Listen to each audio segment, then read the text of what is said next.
Meet Boris. He's my new friend, and we decided to go to the UK. And this is me.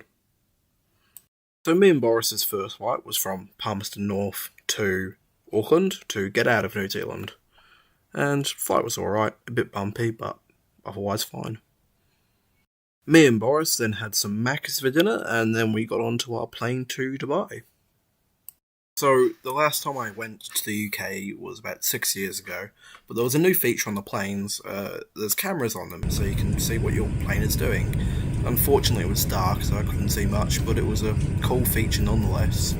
Me and Boris then proceeded to watch as Blackadder was all 4 seasons were on the plane, and then we also played some Hearts of Iron 4, Long Dark, and Fallout on the plane. Yeah, the meals were okay. Boris enjoyed them more than me. But, yeah, the flight was really long. It was about 18 hours, I think, or 17. It's supposed to be 17 and a half, but it ended up being 18 hours. But, apart from that, it was alright. I didn't have anyone next to me, so me and the person in the aisle kind of just shared the middle seat for sleeping. And it was alright. Of course, I was in cattle class because, I'm not rich, but, yeah. Anyway, I landed in Birmingham, and the first store I saw was the most holy of store, Greg and Ald's. I got a sausage roll, and honestly, it was meh. I prefer beef sausage rolls. These ones are pork. I just find that odd. Anyway, first up on our trip, RAF Cosford. So, RAF Cosford is an absolute treasure trove of aircraft and artifacts to do with aircraft. So, it goes all the way from World War One, from the Royal Flying Corps, all the way up to the Cold War and modern day era. Their displays were simple but absolutely amazing. You can tell most of their funding went into the Cold War area, as that's where they have most of their aircraft. But the World War Two area was my favourite, as that's my biggest interest. They had the world's oldest Spitfire there, that was obviously still alive. It was a 1939 made Spitfire, and it was just so cool to see all these aircraft in person. You know, you play them in War Thunder and simulators, but it's interesting to see them up close and really there. Quite a few bombers there. I have to say my favourite aircraft was the Wellington. And there's another reason why I find the Wellington interesting, is because I work in elder care, and one of the ladies I look after, her brother, was a pilot of Wellington bombers in the war, the Second World War, but he died over Germany when he was doing a bombing raid. It was only 19. Yeah, quite sad, but it's strange to think that it wasn't that long ago when I can talk to someone whose brother flew these machines. It's, yeah, quite a thought. So another interesting artifact was this plane propeller. It was used by German AA crews for a tally board, basically. They just marked down what they'd shot down, or supposedly had shot down. This museum also had a ME-262, which was quite a sight to hold, really. Not really a Veerboot, but a cool aircraft. Of course, Boris came with me to the museum, so here's a picture of him on an aircraft, being Boris. Boris also snuck on to a BMP-2, which is kind of fitting because I named Boris after Tsar Boris III of Bulgaria. Don't ask why, he just is. So, overall, I gave RAF Cosford a 9 out of 10. It's a free museum, so if you're in the West Midlands area, go to it. It's a good day out.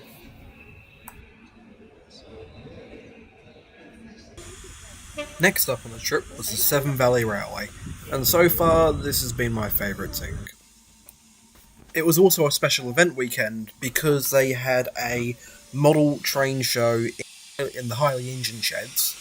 So they had all these model trains, model train layout, should I say, next to real trains right behind them, and it was quite a size comparison. It was really cool to have a place for a model train show. It was absolutely packed though, but later in the afternoon it did die down, and I got some better videos.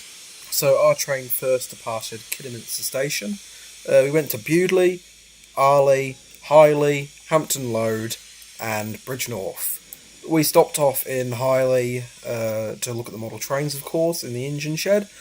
But a funny thing, I was buying some wagons, which I got a bargain, but I had no cash on me. So I went all the way to Bridgnorth to get to an ATM, went in the village, came all the way back to Highley, got my wagons, and then we headed back to Kidderminster. All in all, it was a good day though. Another funny thing happened on the journey.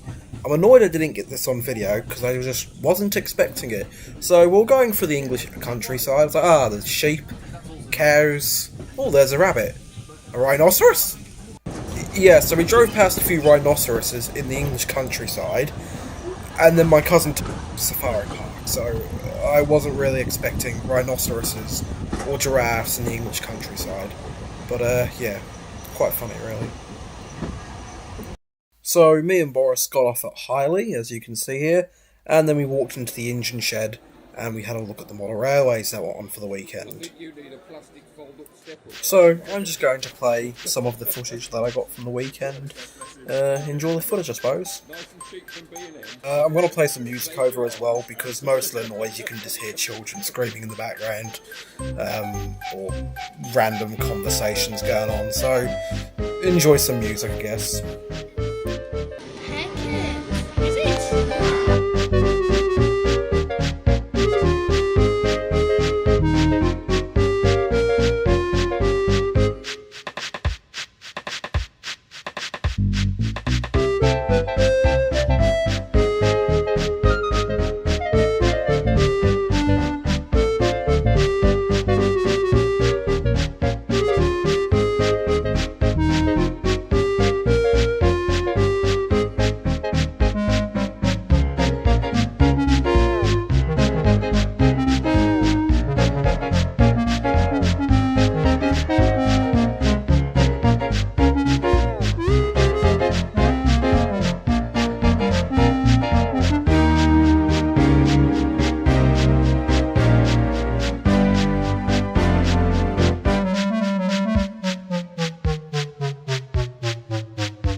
Anyway, this video would go on too long if I showed all the footage I had from the model railway show.